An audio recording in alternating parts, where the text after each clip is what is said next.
তবে এই নামগুলো হয়েছে একটু বিলম্বিত হবে, তাতে আমরা আশা করছি যে বৈধ ভোটার, যেটা মাইক্রো অবজারের মাধ্যমে দিয়ে বিজেপি করার চেষ্টা করেছিল নির্বাচন কাজে লাগিয়ে, সেই চক্রান্তটা ব্যর্থ হবে এবং মানুষ সেখানে তাদের যে ভোটাধিকার, তাদের ভোটাধিকারটা রক্ষা করে। যে নির্বাচন কমিশন তারা যে পদ্ধতিতে এসআইআর কাজকর্ম পরিচালিত করলো এবং আমাদের রাজ্যের শাসক দল এবং কেন্দ্রের শাসক দল তারা নিজেদের মধ্যে এই টানাটানির ফলে এই গোটা বিষয়টা চলে গেল সুপ্রিম কোর্টে এবং তার ফলে এই 1,32,258 জন ভোটার তাদের রিটার্ন অনিশ্চিত হয়ে গেল। এ থেকে স্পষ্ট প্রমাণিত শাসক দল বারবার প্রশাসনকে কাজে লাগিয়ে অবৈধ ভোটার রাখার চেষ্টা করছে। আজকের পাবলিশ থেকে পুরোপুরিভাবে আরো স্পষ্ট হয়েছে।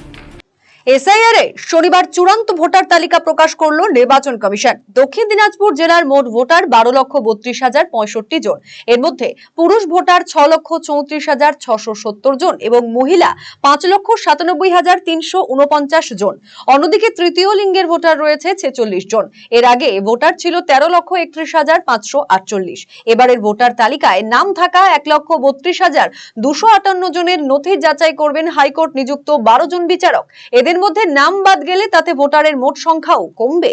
এখনো পর্যন্ত জেলায় আগেই মৃত এবং অন্যত্র চলে যাওয়া নিয়ে বাদ গিয়েছিল 80,000-এর অধিক, আর এবার বাদ গেল আরো 21,803 জনের। সব মিলিয়ে মোট 1 লাখের উপর নাম আগের ভোটার তালিকা থেকে বাদ পড়লো জেলায়।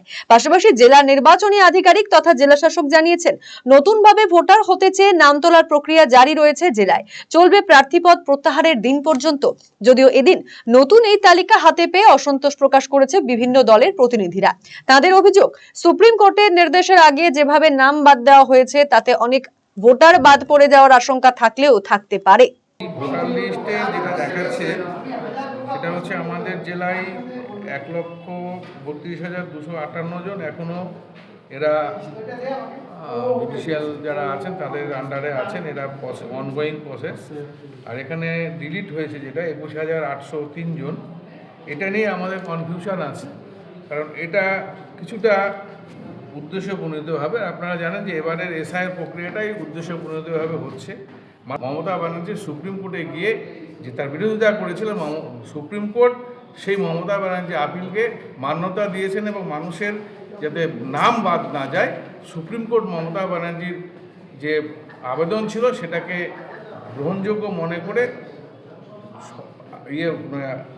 জাজদের মাধ্যমে, জুডিশিয়াল প্রক্রিয়ার মাধ্যমে দিয়েছে, যাতে মাইক্রো অবজারভার কোনোভাবে একটা পার্টির দলতন্ত্র দাসতন্ত্র না হয়ে যাতে সঠিকভাবে মানুষদের নামটা ওঠে, বৈধ ভোটাররা যাতে কোনোভাবে বঞ্চিত না হয়, সেটা সুপ্রিম কোর্ট দায়িত্বটা নিয়েছে।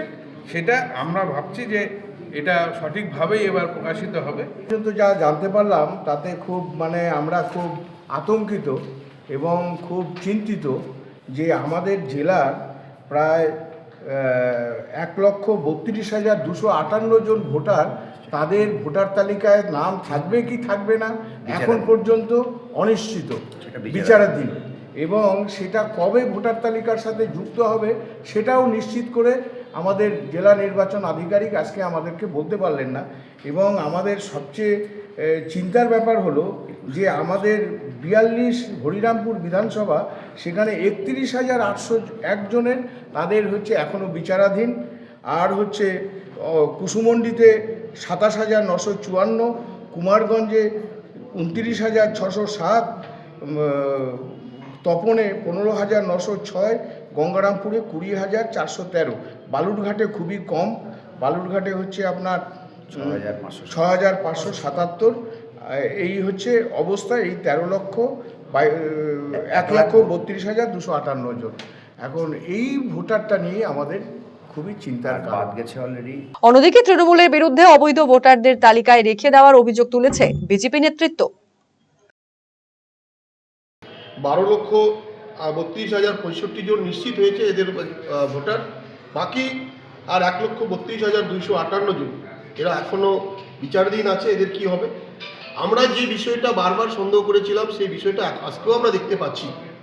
বিগত যখন হয়েছিল সেই সময় আমরা দেখেছিলাম যে বিশেষ করে কুমারগঞ্জ, কুসমন্ডি এবং হরিরামপুরে হরিরামপুরে বিশেষভাবে তারা অবৈধ ভোটারকে রাখার বিভিন্ন প্রক্রিয়া করে রেখেছিলেন এবং ভোট কম বাদ দিয়েছিল। তখনও বালুরঘাট তখন অনেক বেশি ভোট বাদ পড়েছিল। আজকেও তো আমি ডেটাতে যা দেখতে পাচ্ছি সেখানেও একই ডেটা দেখতে পাচ্ছি যে এখনও আমাদের আর কুশমন্ডিতে 27,954 জন বিচারাধীন, সেখানে ফাইনাল হয়ে গিয়েছে যে 1,810 জন, এবং কুমারগঞ্জে 29,609 জন বিচারাধীন আছে, তার সেখানে ফাইনাল হয়েছে 2,314 জন অলরেডি বাতিল হয়ে গিয়েছে। কিন্তু সেখানে দেখা যাচ্ছে বালুরঘাটে অলরেডি 4,894 বাদ হয়ে গিয়েছে এবং তপনে 6,748 বাদ হয়েছে। উল্টো দিকে আপনাদের গঙ্গারামপুর সেখানে 3,725, হরিরামপুরে আরও কম 2,312।